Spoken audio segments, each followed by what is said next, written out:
nyimboyi ndikuimbira inu makolo, ntchito yayikulu ija munagwira. Mulungu azikudalisani mayi.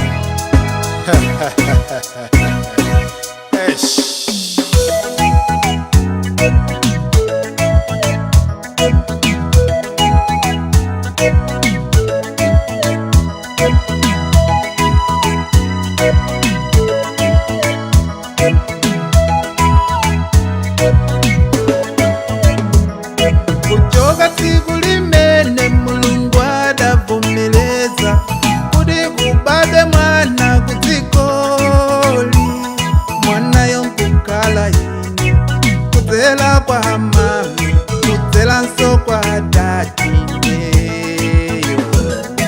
Ntchito yovutitsitsa idayambika, makolo kundisamala mezi 9, koma osanditaya osalemanane ngakhale simunkadziwa nzabalani.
Ndipo nditabadwa tsiku lomakolo onena nkati zakupepukani, osadziwa kuti chinali chiyambi chabe, makolo kundisamala mwachikondi.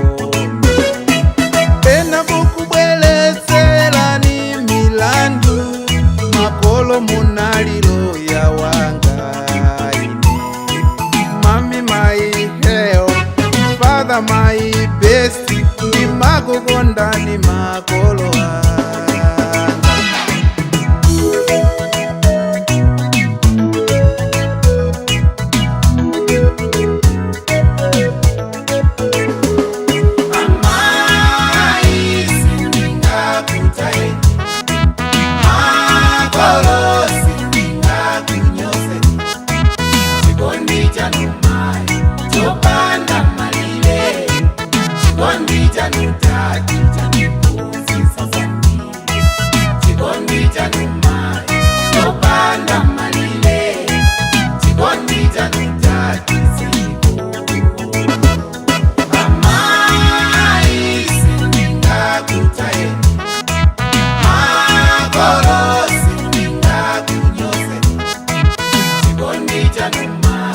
Chopanda malile, chikondi cha nutati cha